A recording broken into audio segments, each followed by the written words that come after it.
Good evening, everybody. It's December 19th, and I'd like to say happy birthday to Lisa Hart, my daughter. With that, we'll move on to the Hibbing Public Utilities, December 19th meeting will be called to order. All commissioners are present, with the exception of Commissioner Babbage, who is not present. Next item will be adds or deletes. Do we have anything? Nope.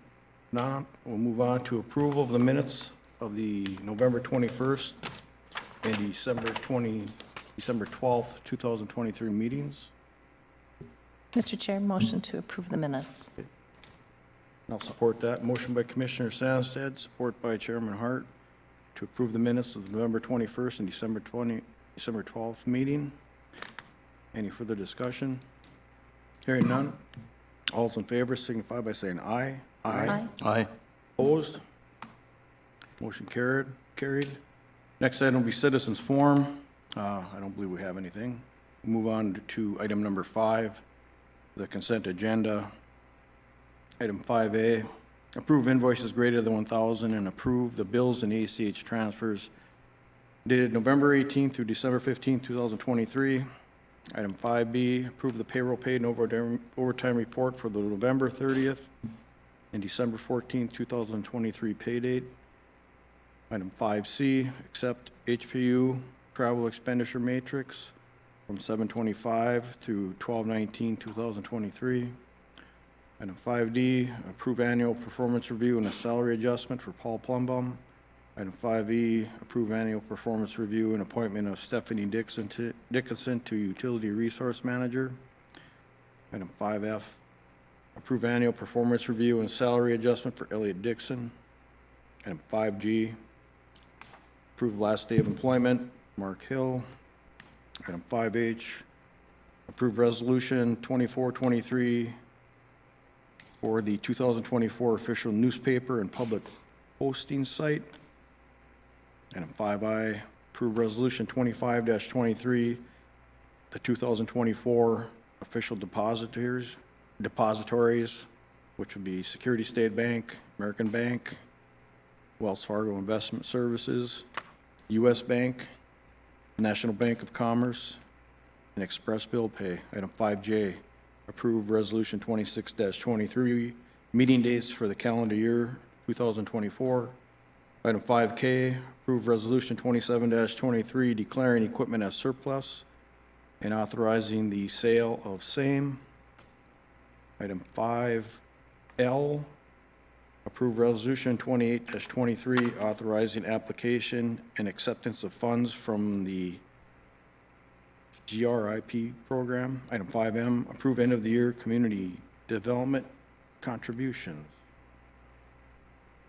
Mr. Chairman, Yes, Mr. Stokes. I'd like to remove 5D and E for separate voting purposes after consent agenda, if we could, please. Okay. And I'm going to remove item 5K. I have a question. Anything else? Will be the wish of the commission. Mr. Chair, I'll make a motion to approve, what is it, A through C, and then F through J, and L and M. Is that right? Motion by Commissioner Bayless, support by Commissioner Stokes to approve the remaining consent agenda items. Any further discussion?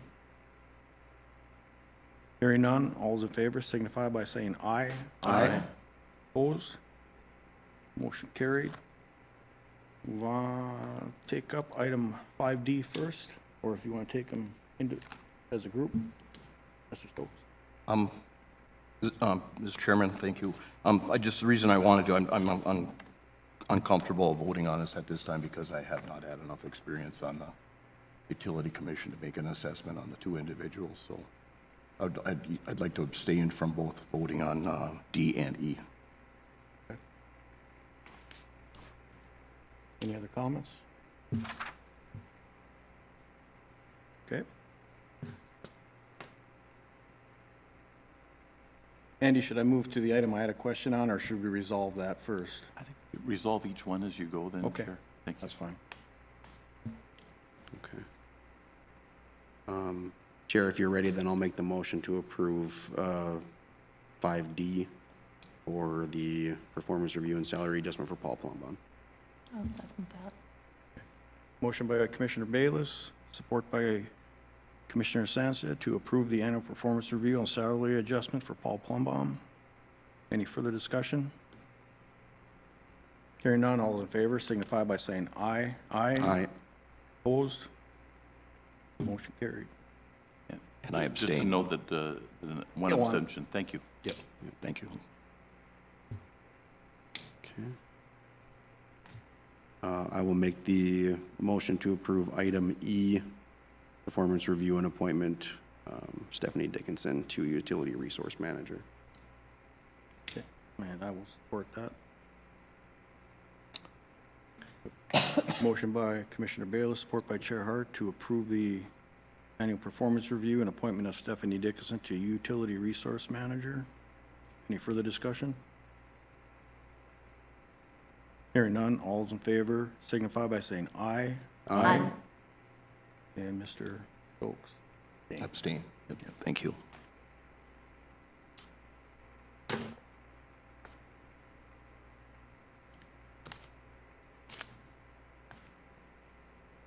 Move to item 5K. I got a question on the red bid. I'm a little worried about the language. Maybe I'm wrong.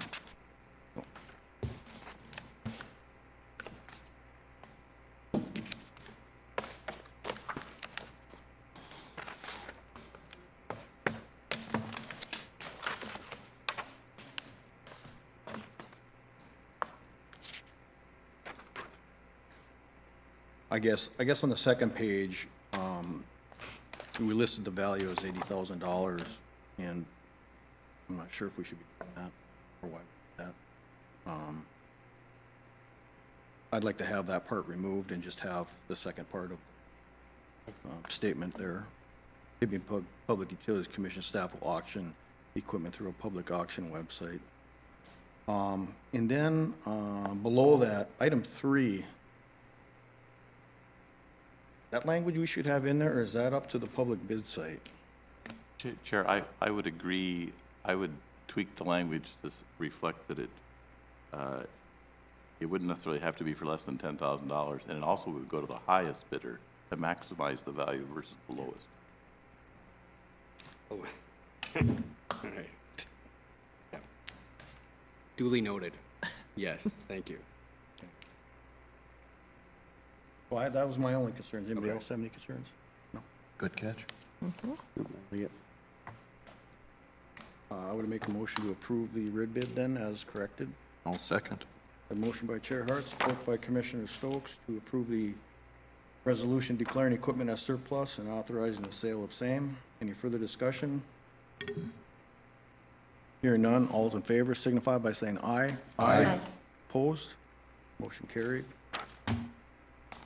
Next item, public meeting wellhead protection program. Mr. Peterson. Yes, thank you, Chair Hart. Commissioners, as you recall, Hibbing Public Utilities filed its Wellhead Protection Plan Part 1 in July of 2021. The next step for that is to file Part 2. And for those of you watching at home, the Wellhead Protection Plan is required by the Department of Health for the City of Hibbing's plan to protect our most valuable resource, and that's our groundwater. And so, as you know, with industrial activity and human activity, surface activities like car garage or other industrial activities that produced waste of some kind has at times gotten into groundwater. And so this is the state of Minnesota's requirement to ensure that the aquifers serving our community are properly managed by the authority that is governing them. In this case, that is the Hibbing Public Utilities' most sacred obligation is to protect our groundwater and our source water supply. And today we are here to have the required public meeting for the Wellhead Protection Plan Part 2 is how are we going to manage this wellhead protection plan and act accordingly so we can preserve our most precious resource. So with that in mind, I'd like to introduce Katrina Marini to come to the podium and address the commission. And for those of you who are aware, Katrina is a hydrologist with Bar Engineering, and she's been working as part of the team evaluating the geology around the city of Hibbing and where our water flows from and where it goes to. He's been instrumental in helping us size the Cary Valley Water Treatment Plan, which is a little out of scope of the wellhead protection plan, but knowing what's below the surface is really important, and to know what's going on top of the surface that affects what is below the surface is what we're all about. So with that, Katrina, welcome. Thank you. As Luke has given me a good introduction, I will be sharing some slides. There are copies here, but they're also in your pamphlets. As Luke mentioned, this is required by the Federal Safe Drinking Water Act, and the Minnesota Wellhead Protection Rules are under 4720. Wellhead protection plans, as Luke mentioned, have two parts. The first part focuses on the delineation of the wellhead protection area and the drinking water supply management area, as well as well and aquifer vulnerability assessments.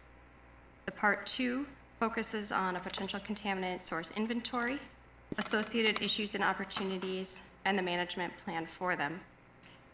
Wellhead protection plans must be updated every 10 years, and the previous wellhead protection plan was approved by the Minnesota Department of Health in 2008.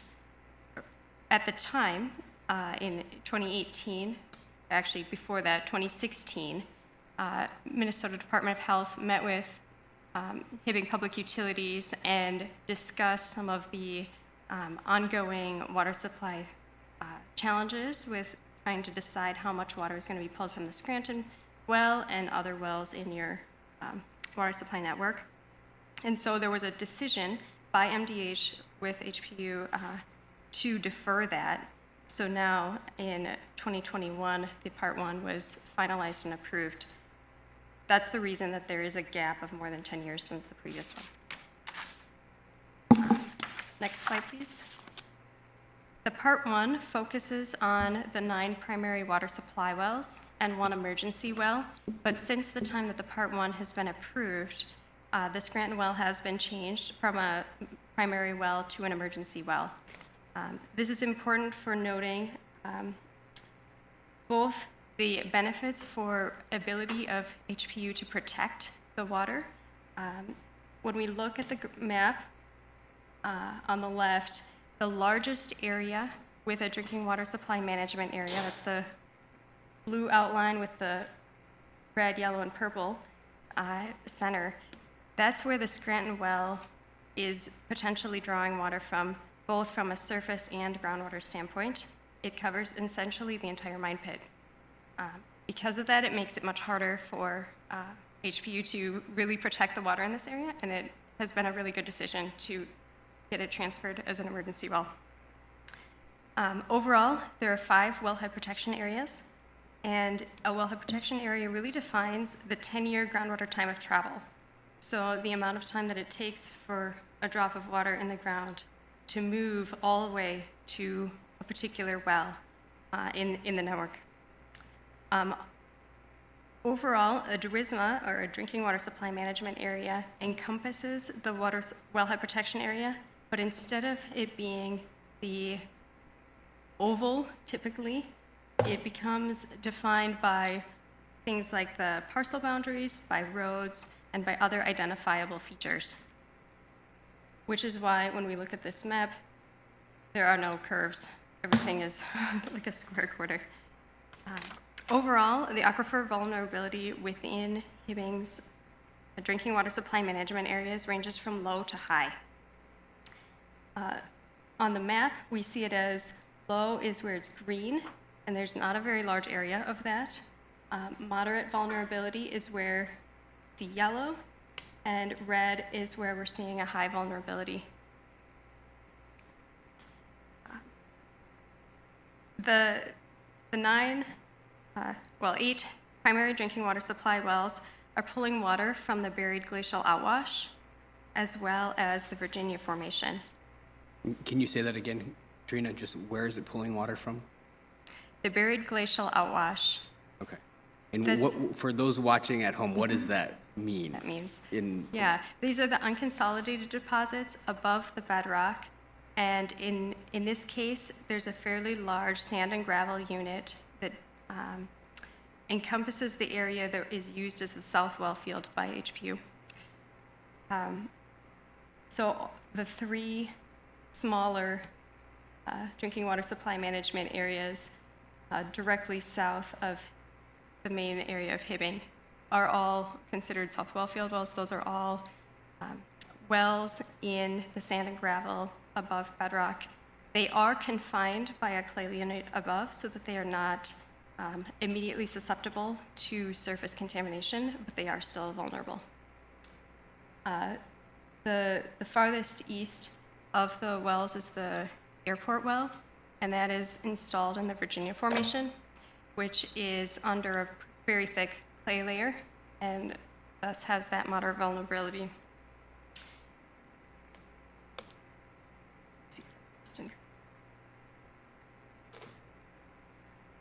So we can go to the next slide.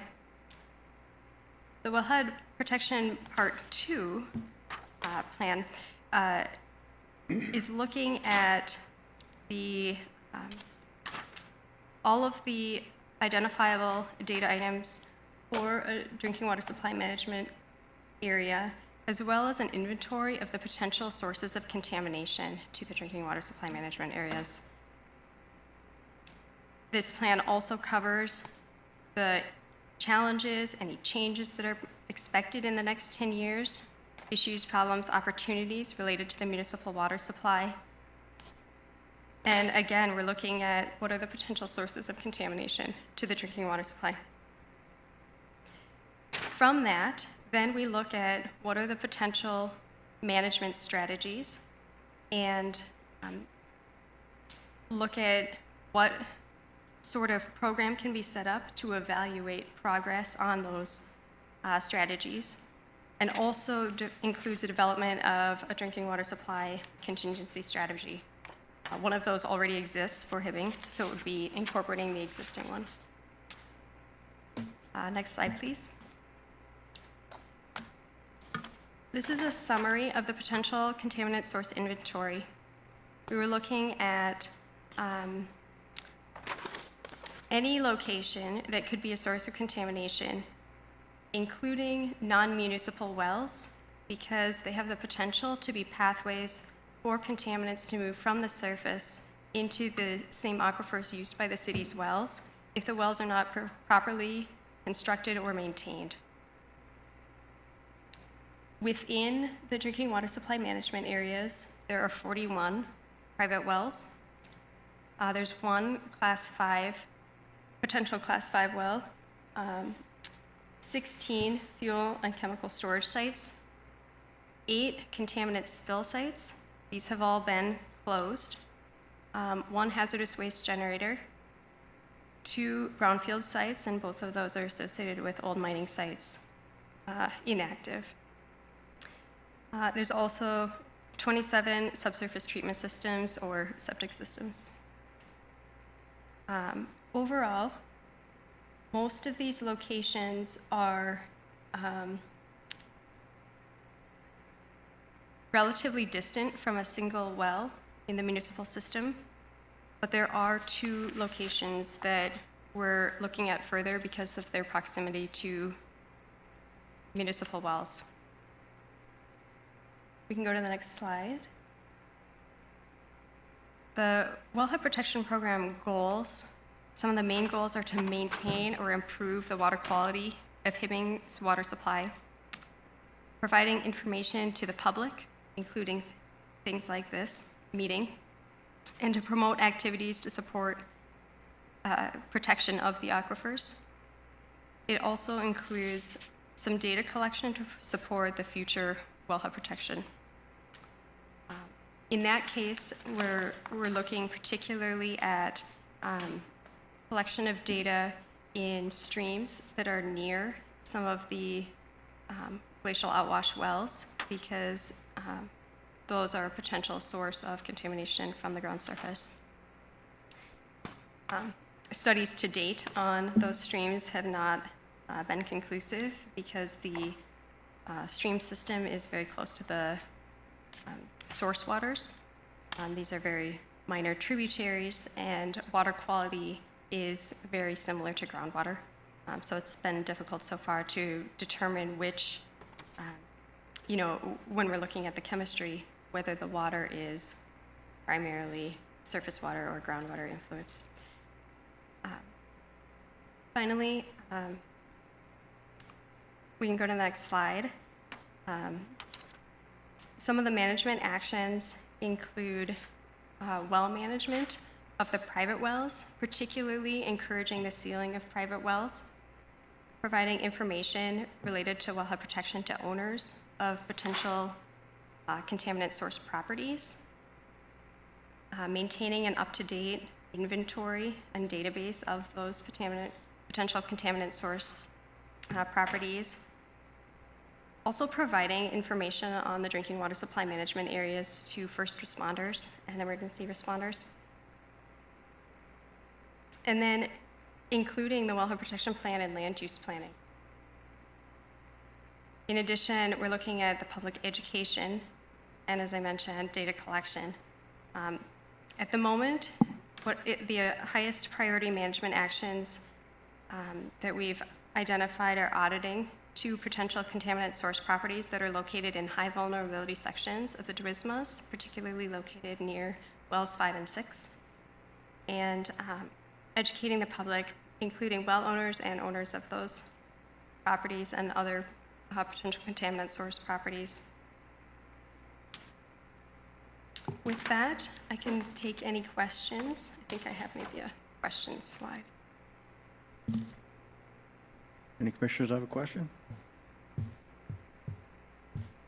I'd just like to add one summary that Katrina and I had worked on is, we really appreciate the support that you provided, Katrina, in getting us to this far. So the formal action now is to approve the wellhead protection plan and actually submit it to the state of Minnesota to put them on notice that we are on notice that we are managing this. The short story is because of the glacial till area of our most frequently used wells, South Well Field, that time to travel of a surface level contaminant is relatively low risk. So of everything we have, you mentioned the 2 sites that require probably an audit and a move forward. I just wanted to point you all, I don't know, Elliot, if you're running the slides, if you can go to number 3 with the big pink map.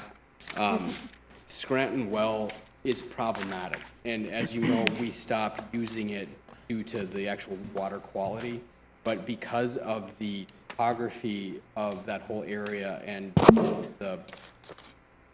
it's bedrock or it's rock, and so there's no filtration that happens as a result of groundwater getting in. That time of travel of water in that area down to the well is very fast. So any industrial activity really affects what's in there.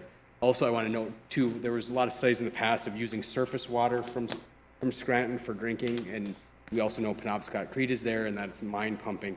Well, all of that water is still subject to the same risk of infiltration from industrial activity. So that is another reason why we kind of drew a big box around that well, not only just the aquifer performance, just the topography, and why would we want to interfere with mining as well? So the whole point of Scranton Well has been good while it lasted, but that's over. And this wellhead protection plan shows us that because of the high-risk area and the overall topography. Lots of water, but we'll always have that industrial contamination. Mr. Chair? Yes. Thanks. One quick question. I thought I heard you say that there are 2 wells in particular you're watching, number 5 and 6. Was that correct? Where are those located? Those are located in the northernmost drinking water supply management area. So if you're looking at like slide 3 or slide 5, it would be the northernmost of the small 3, just south of the main area. So that's just north of Town Line Road, correct? Yeah, just south of, I don't know, one of the highway numbers. So on I the can't read first it. slide that we saw, Yeah, we have that kind of large purple area with the yellow and red contained. Are you talking about the one directly south of that? yes. Okay. Mr. Chairman, for clarification, are those the wells that are on the north side of Town Line Road, east of the water treatment plant? The two wells, I can't remember, I sorry. believe so. They put two new wells in Yep. there about 7 years ago or so. So in the, compared to other cities and where this type of activity could be, I think we're overall, just for our community members to know, we're in relatively decent shape. But more, as Katrina said, some additional audits onto the private landowner's property to just make sure we know what's going on there. For instance, I believe one of these sites was a site of a former garage, and there's some leaded gasoline that was recorded to have spilled on the ground at this site at some point in the past. And so just getting kind of a current assessment of that is pretty important. And the other one was of a similar nature. There was Much some smaller volume. a lot smaller volume. So, those are going to be some of the homework that we have to do. But I just want to reassure our homeowners at home that we are in pretty good shape. Doesn't mean we can rest on our laurels. We have work to do, particularly with getting more folks hooked onto our water system away from private wells is a really good push for the future that we need, because those wells they're a great conduit for pollutants to get into the water. So, developing a program in the future to address converting private wells over to the public water system. Likewise, incentivizing people to move away from septic systems and onto city sewer within the city limits. These are actions that I think will require further development and education by joint partnership between the City of Hibbing and the Public Utilities Commission in the future. Thank you. Thank you. I apologize. Katrina, I just had a question. Under the actions, you have public education on there. What is the obligation right now of the utility with regard to that role, and is there a specific plan in place with regard to that, or a recommendation? Yeah, some of the things that that Hibbing is already doing include having the consumer reports, drinking water consumer reports on the website. The wellhead protection plan can also be on the website. Some of the recommendations are having additional information readily available directly on Hibbing's website rather than sending folks to other locations that have information, or making those resources that are available from the Minnesota Department of Health, for example, easily accessible from the Hibbing website. We also envision that there will probably be occasional mailings of information to ensure that you're getting landowners who maybe aren't going to the website or as connected to some of the other sources of information. Thank you. Yeah, you're welcome. Anything? No? That it? Thank you very much. Katrina. Thanks. Thank you.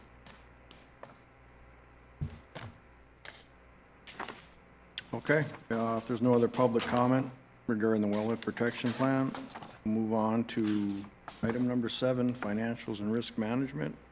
Thank you, Chair Hart. As we've discussed over the number of working sessions through a variety of topics over the year, I wanted to put together the capital forecast as what we typically do in this time of year. Ahead of you is the overall capital project profile for the upcoming year. We have been investing heavily in the utility. Everybody knows that, from both our water treatment side, our water distribution system, our power plant, and the repowering of biomass at the Hibbing Renewable Energy Center. In all, in total, 2023, the year-to-date amount spent on capital projects at the utilities is $10.5 million, more or less. That has gone into directly efficiency creating and cost-reducing investments and reliability improvements for our city's future.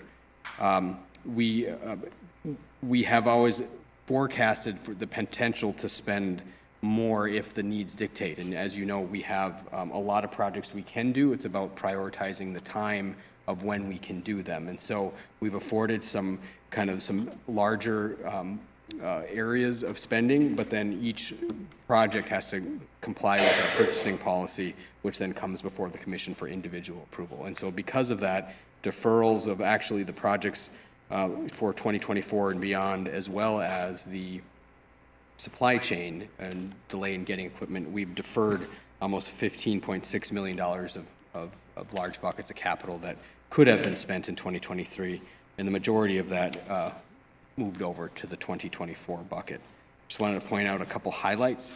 For the Hibbing Renewable Energy Center, we're forecasting to spend approximately $8.3 million, not to exceed, and as you know, we forecasted about 9.7 last year, and we spent 3.8. So we are very well on our way for managing our upper limits of our expenditures. Certain projects like AMI, Advanced Metering Infrastructure, we are deferring to 2024. And then, of course, the water treatment plant. We had a very successful year with water project distribution projects, but also the engineering and the procurement on the water treatment plants. We did not complete or expect to complete that project in 2023, so those dollars have all moved over to 2024. But overall, I'm very happy to report that we have completed a lot of efficient projects so far in 2023 and look forward to continued investment on the important projects in 2024. In the packet also is some of the detailed projects that lead up into the $8.3 million for the power plant.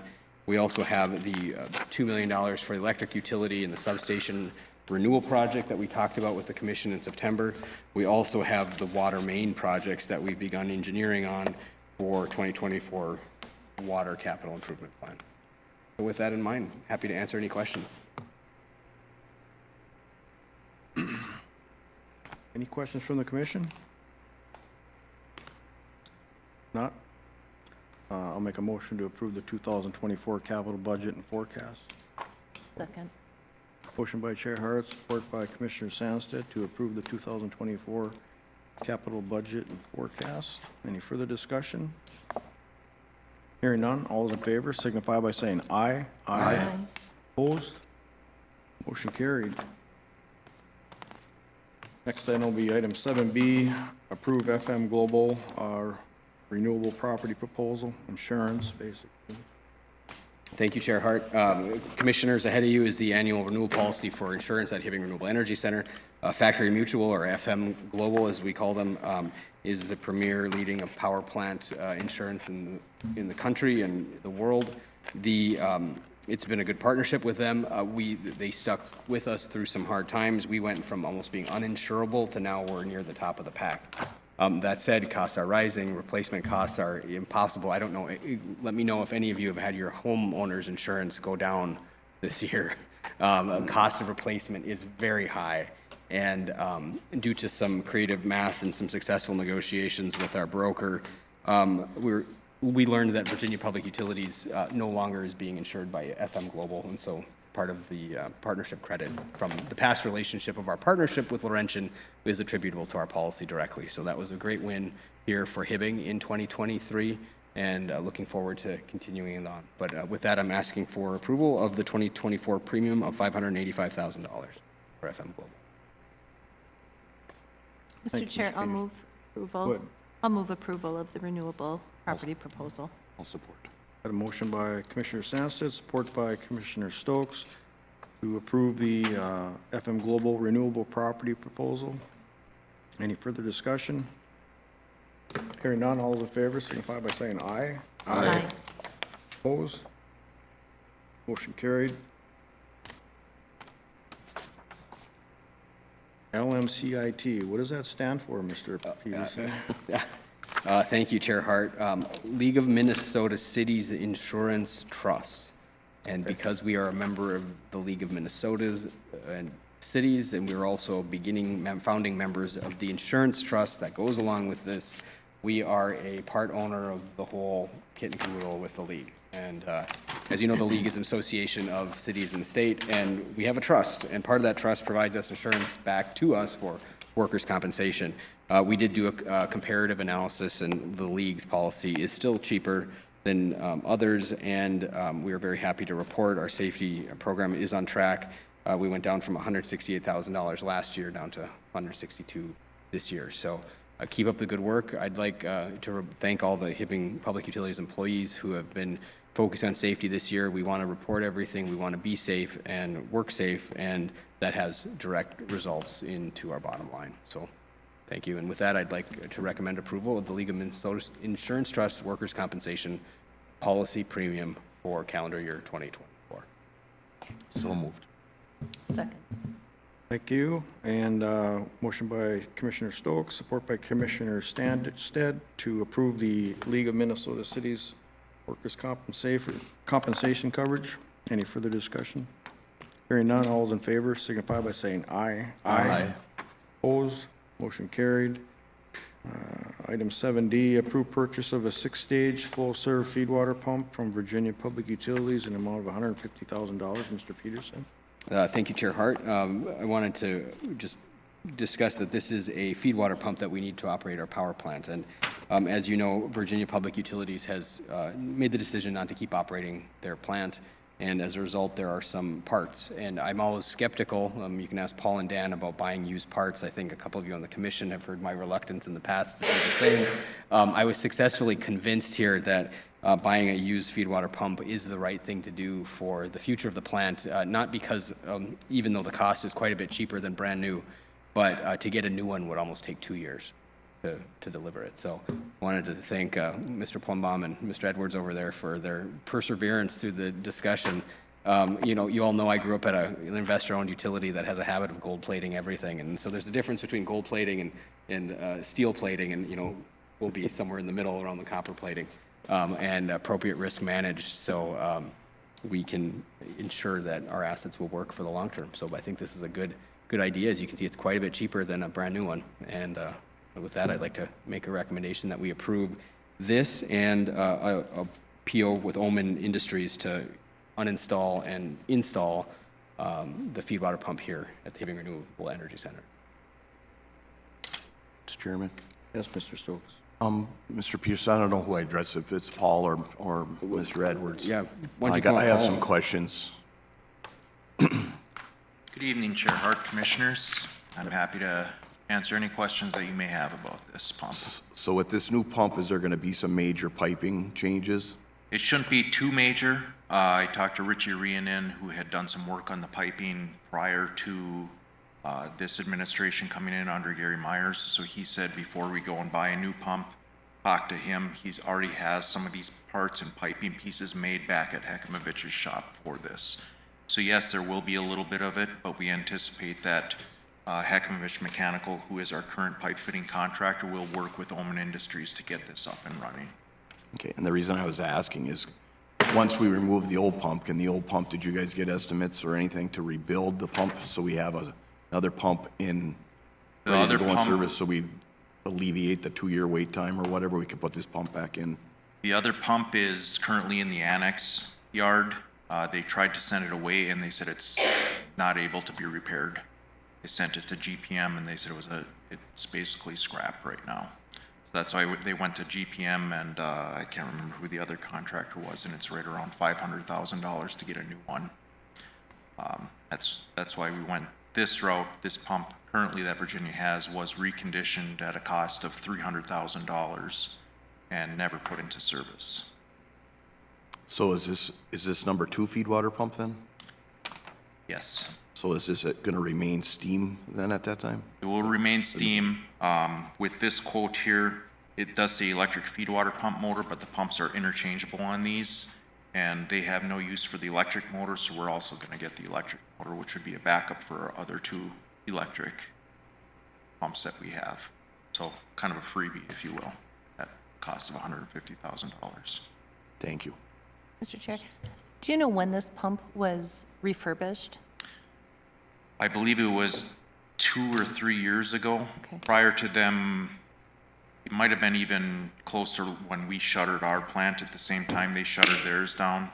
They were quoted $150,000 to recondition it, and they spent $300,000 to recondition it, put it back in with the intention of putting it in service, and never got used. So that's why we also have Omen Industries in there for the $62,000. That includes removal, installation, and he's going to bring it back to his shop, take it apart, make sure the seals and everything are at work, because obviously if you leave something sit there for a little bit, just like your car, you go run it out of the garage and you haven't been running it for a while, something's going to break. So we want to make sure it's in good condition before we put it into service. And is there an average lifespan on a pump like this? A pump like this, in my opinion, if it's well taken care of, are decades. Okay. It's really no different. It's a multi-stage pump. The main portion of this, the driving motor for it, is gonna be steam. So as long as we're keeping good track of it, keeping it maintained, take them apart on a yearly or bi-yearly maintenance schedule, which will also help when we have Maximo in there, should last us the life of this plant, is my intention anyways with this. The other one has been there since, I mean, maybe Commissioner Stokes, you could tell us how long the other ones have been there, but longer than I've been employed there. Thank you. Yeah, longer than I was too, so. So decades would be a safe bet if we can maintain it like it should be maintained. Thank you, Paul. I had a quick question. I was curious, I see on the actual sheet that there was some other information. Are we not getting the ID fan and the other parts that were included on that quote? Or is it just This is just the quote that they had, so this is the feed water pump that we're, only that piece? We're not only the taking the feed other water ones? pump, Okay. correct, yes. And just for full transparency, we had some discussion, we have a contract with B&R Engineering right now for a new ID fan, and, based on, that contract that is in place and the permanent viability of that, we are going with the new contract we have in place, and we'll continue to explore using the used one as a backup from Virginia. We have that as a secondary option, if something happens. Thank And you there for are, your- Thank you for your diligence on finding a pump. you're welcome. Yep. Appreciate it. We have a pretty good relationship with them now, and, I mean, our instrumentation operators have gone over there to get parts, and, so it's proven helpful so far. Nice. Perfect. I'll make a motion to approve the purchase of the 6-stage full-serve feed water pump from Virginia Public Utilities. I'll second. Okay, motion by Commissioner Stokes, support by Commissioner Sansed to approve the purchase of the feed water pump. Any further discussion? Yeah. Does that motion also include the installation from, Yes, correctly. thanks. Thank you. So I'd like to rephrase that. The motion by Commissioner Stokes, support by Commissioner Sansed to approve the purchase of the feed water pump from Virginia Public Utilities in amount not to exceed $150,000, and to approve the installation to Omen Industries in the amount of $62,000. Any further discussion? Hearing none, all those in favor signify by saying aye. Aye. Opposed? Motion carried. Thank you. Thank you.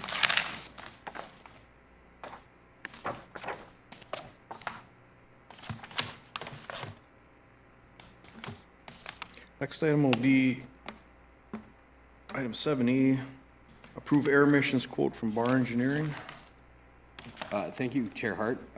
If you recall, last year at this time, we approved a quote for ERM, which was a environmental consulting service that we've had since 2007 with the public utilities. And it is very helpful to have a environmental engineer on staff, on retainer, to help us through our air permitting process. ERM has had a lot of staff turnover, and we've been dissatisfied with the attention to our matters. And so with that in mind, we've decided to change alliances and go with the local Bar Engineering, who has come in and agreed to do the same amount of work at a lower cost than ERM. So with that in mind, I'd recommend to hire Bar Engineering for air emissions permitting support for calendar year 2024. So moved. So move, is there support? Support. Okay, motion by Commissioner Stokes, support by Commissioner Bayless, to approve the air emissions quote from Bar Engineering, amount not to exceed $35,000. Any further discussion? Hearing none, all those in favor signify by saying aye. Aye. Opposed? Motion carried.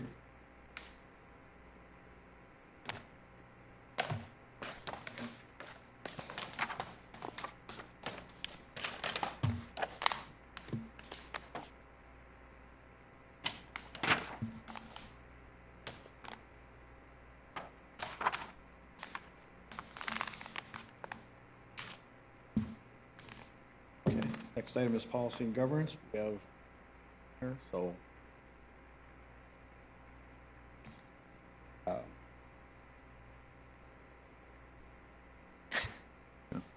So I'm just very pleased to report that the negotiating committee and myself have reached an agreement on pricing for a new long-term employment agreement for the general manager at Hibbing Public Utilities. And so just, I wanted to thank Chair Hart, Vice Chair Bayless for that, and look forward to a long tenure with public utilities as soon as we can get the contract drafted by Andy, who found out about this about a minute before the meeting. So with that in mind, is there any action that should be taken? You want to approve, if you want to advise what the general term is, and then, subject to my writing it and council and the commission having a chance to ratify it at the minute. Otherwise, just take it up at the next meeting. I think you indicated there's retroactive provision. It could just be taken up then, but whichever choice the commission wants to do. Since you don't have all the terms of the general thing, maybe it'd be better just to have it in writing at the next meeting. Sure, I would just And have it as an action item on your next meeting, rather than Yeah, just get it ratified then. kind of screws up some taxes, but that's okay. so, we tried to get it done before the end. Any new or old business? Mr. Chairman, I'd just like to take time to say thank you to Mr. Borland and Mr. Peterson and the commission for all their work this past year, and Happy New Year to all the employees at the Hibbing Public Utilities. Thank you very much, appreciate it, and to the public, we appreciate it. So, Merry Christmas and Happy New Year. Thank you, Mr. Stokes. Thank you. Appreciate it. Yeah, have a happy new year and a great Christmas, everybody. So we have a motion to adjourn. So moved. Second. Have a motion by Commissioner Stokes, support Commissioner Stansfield to adjourn. All those in favor signify by saying aye. Aye. Opposed? Motion carried.